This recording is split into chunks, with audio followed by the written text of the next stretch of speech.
Hi, what's up? How is everyone? I'm doing well too. So today, while randomly scrolling, I found a story. I really like the story, so I think I should share it with you guys. It's an inspirational story. Or anything. So yeah, those of you who can't sleep or are studying or anything, whatever you're doing, you can listen to my story. I think you'll like it. So I'm talking too much. So let's start the story. Our new story is about a relationship that slowly became a nightmare.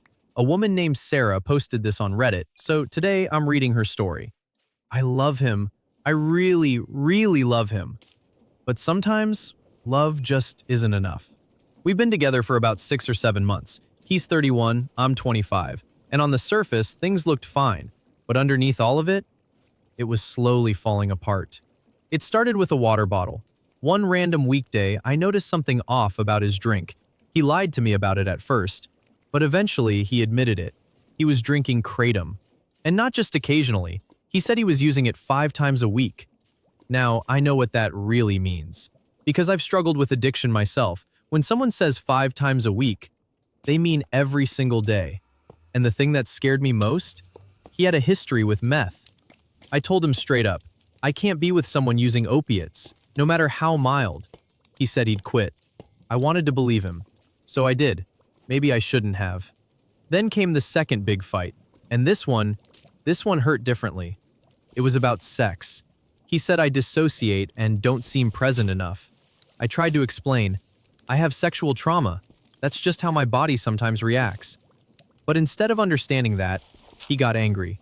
Really angry. And then he said it. Honestly, fuck off. You should just leave. I started packing my things. I was crying. And you know what he told me? He said I was being manipulative for crying. We made up eventually, but that night lasted forever. And there was this one moment I still can't shake. When I was in tears, his reaction was not comfort. It wasn't guilt. It was something else entirely. Something that made me feel like I wasn't even a person to him in that moment. I didn't know what to do. Then Valentine's Day came. We were visiting my sister and her boyfriend. We got in late. We exchanged gifts before bed. I got him thoughtful things, stuff he could actually use around the house, things I picked with care. He got me a headlamp, deodorant, and lube I'd told him I didn't like, and a vibrator. I thought it was strange, but before I could even process it, he was already pulling me close, wanting to be intimate. And then he told me to use the new gift in a way that would have genuinely hurt me. I said no. I asked if we could just try it another time. He shut down completely, threw his clothes back on, laid down, said, I guess we're just not compatible. I guess this will just have to be our last trip together. The second time in 1 month he'd threatened to end things during a fight. So I said fine. I walked outside to call my parents. And when he followed me, you know what he said? Did I ever actually say the words, I'm breaking up with you? I was dumbfounded. I was standing there, crying, and he started laughing. I called him a psychopath. He asked if we could just go to bed. Maybe I was just overthinking. Maybe I was overreacting. Or maybe I already knew the truth. The next morning he apologized. He said he didn't know what came over him. He said he was feeling bad about himself and wanted to make me feel bad too. I told him that was really messed up. And then he said, I guess I'm just a horrible person. I guess I should just kill myself. And suddenly, I was the one doing the comforting. I was the one saying, please don't, please no. After everything he just put me through that night, I comforted him. The next 2 weeks felt like walking through a minefield. Every word, every look, every silence. I was terrified of setting something off. And then, 2 weeks ago, I found out why. In his bathroom. A syringe. And testosterone cypionate. He'd been on steroids for years. I sat there staring at it and I thought, this explains so much. The mood swings, the rage, the emotional roller coaster, all of it. I should have ended it right there. I didn't. 2 nights ago, he texted me saying he'd had a bad day but still wanted me to come over. He said his mental health was the worst it had been in a long time. I went because I love him. Because that's what you do. The first thing he said when I walked in, "I'm so stressed, I want to kill myself." And then he mimicked it, deadpan, like it was nothing. "I'm serious, babe." I froze. I didn't know how to react. My brain just went blank. We went inside. He showed me a citation he got for leaving his dog in the car. I asked, "Is that it? Is that what's wrong?" He said no. He said he'd been feeling worse and worse, that nothing brings him joy anymore, that everything feels like a chore. He said he wants to end it, again. I asked if he wanted to go to the hospital. He scoffed, said that was stupid, said he'd felt worse before and he'd be fine. I suggested therapy. He said that stuff doesn't work for him. He's different. There's something wrong with him. I just sat there, afraid, exhausted, completely walking on eggshells, all night, like always. The next morning, I tried to go to work. I made it maybe an hour before a panic attack hit me so hard I had to go home. It lasted all day. I called my family, crying. They said what I think I already knew deep down. It's time to get his family involved, and it's time to end this. I called his brother. His parents went to his house. They took his gun. He texted me after. He wasn't completely angry, just a little cold. And then at the end of the message, "I can't wait for better days ahead together," with a little pink heart. And I just stared at it.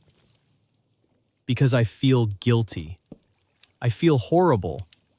I know he's fragile right now. I know he's struggling. But I am drowning. I can't be someone's whole support system when they're pulling me under with them. We even have a trip booked for this Friday. And I don't want to go. I love him. I really do. But you can love someone and still know that staying will destroy you. You can love someone and still have to choose yourself. Yeah, that's her story. And I think somewhere deep down, she already knows what she has to do. So yeah, that's it. Our next story is coming, so dive into it. Our new Another story is about a one-sided crush that turned into pure humiliation. Jake posted this on Reddit, so today I'm reading his story. College is supposed to be the best years of your life, right? New friends, new experiences, new people. But sometimes, it leaves you with memories you wish you could just forget. This is one of those stories. Freshman year, I met this woman on campus, and I was gone. Completely gone. She was beautiful, she was confident, and honestly, she was out of my league, and I knew it. But I tried anyway. I hit on her a few times that year. She was always pleasant about it, always nice. But the answer was clear. She just wasn't interested. So I moved on. No hard feelings. That's life. Or at least, that's what I thought. Junior year rolls around and suddenly our friend groups collide. Her two best friends were dating guys in my friend group. So now we're seeing each other constantly. Parties, BBQs, bar nights, casual hangouts, all of it. And something shifted. She started showing interest, like actual interest.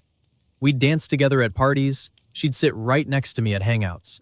She'd laugh at my jokes, lean in close, give me that look. And I thought, okay, maybe the timing is just right now.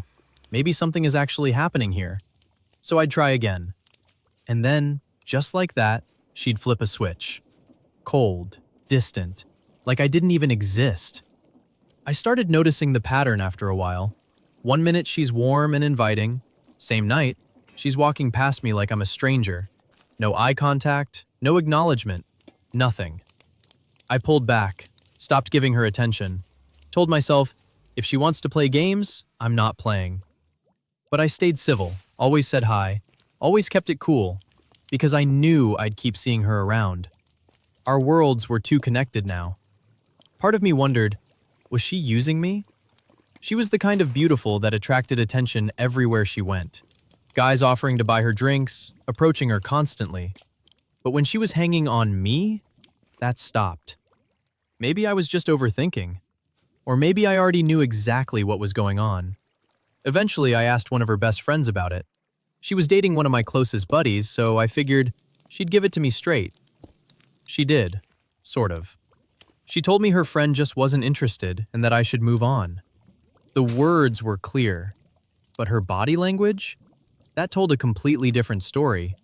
She looked embarrassed. Not for me, for her friend. She even let it slip that they'd tried talking to her about the whole situation, but she wouldn't tell me more than that. I didn't push it, but I filed that away. And my guy friends? They didn't help at all. Always inviting me to things, specifically the things where they knew she'd be there, like it was some kind of running joke I wasn't in on. Then came the concert night, a big group outing. Enough people that it felt totally normal, totally comfortable, nothing weird about it. I was actually looking forward to it. The girls were getting ready in the other room. The guys were in the kitchen, drinking, waiting, just talking. And then we heard it. Her voice, carrying through the wall like she wanted everyone to hear. Almost crying. Who invited him?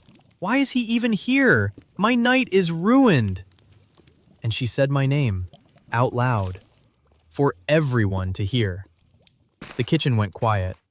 I didn't even look at the guys. I just stood there. Her friends kept coming in and out of the room, grabbing drinks, grabbing water, and every single one of them could barely look at me. The embarrassment on their faces said everything words couldn't. Then one of them walked straight up to me, quietly, and said, "Don't take it personal. We all still like you." I nodded. I said thanks, and then I grabbed my jacket and went home. I sat alone that night and just replayed everything. Every dance, every smile, every time she made me feel like maybe, just maybe, something was there. And I felt so stupid. Not because I liked her, but because I kept being decent to someone who was treating me like a joke. After that night, I was done.